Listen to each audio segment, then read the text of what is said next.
Hello everyone, ಇದು ಗುರುವಾರ ಬೆಳಿಗ್ಗೆ ನಾನಿವತ್ತು ನೈಟ್ ಸೋಕ್ ಮಾಡಿರುವಂಥ ಚಿಯಾ ಸೀಡ್ಸ್ನ ಕುಡಿತಾ ಇದ್ದೀನಿ. ಇದು ಬಂದು ಸಮ್ಮರ್ ಟೈಮಲ್ಲಿ ನಮ್ಮ ಬಾಡಿಗೆ ತುಂಬಾ ಯೂಸ್ಫುಲ್ ಮತ್ತು ನಮ್ಮ ಬಾಡಿ ಟೆಂಪ್ರೇಚರ್ನ ಕಡಿಮೆ ಮಾಡೋದಕ್ಕೆ ತುಂಬಾ ಹೆಲ್ಪ್ ಮಾಡುತ್ತೆ ಅಂತ ಹೇಳ್ಬೋದು. ಹಾಗಾಗಿ ಇದನ್ನು ಕುಡಿತಾ ಇದ್ದೀನಿ.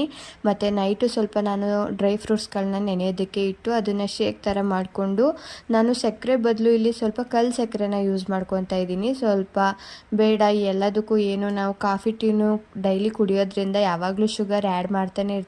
ನನ್ನ ಡೈಲಿ ರೋಟೀನಲ್ಲಿ ಶುಗರ್ ಇದ್ದೇ ಇರುತ್ತೆ. ಸೊ ಹಾಗಾಗಿ ಸ್ವಲ್ಪ ಕಲ್ಲು ಸಕ್ಕರೆ ಯೂಸ್ ಮಾಡ್ಕೊಳ್ಳೋಣ ಅಂತ ನಾನು ಕಲ್ಲು ಸಕ್ಕರೆನ ಯೂಸ್ ಮಾಡಿಕೊಂಡು ಮತ್ತು ಇದಕ್ಕೆ ಪಚ್ಚ ಬಾಳೆಹಣ್ಣು ಹಾಕ್ಕೊಂಡ್ರೆ ತುಂಬಾ ಚೆನ್ನಾಗಿರುತ್ತೆ. ನನ್ನ ಹತ್ರ ಪಚ್ಚ ಬಾಳೆಹಣ್ಣು ಇರಲಿಲ್ಲ.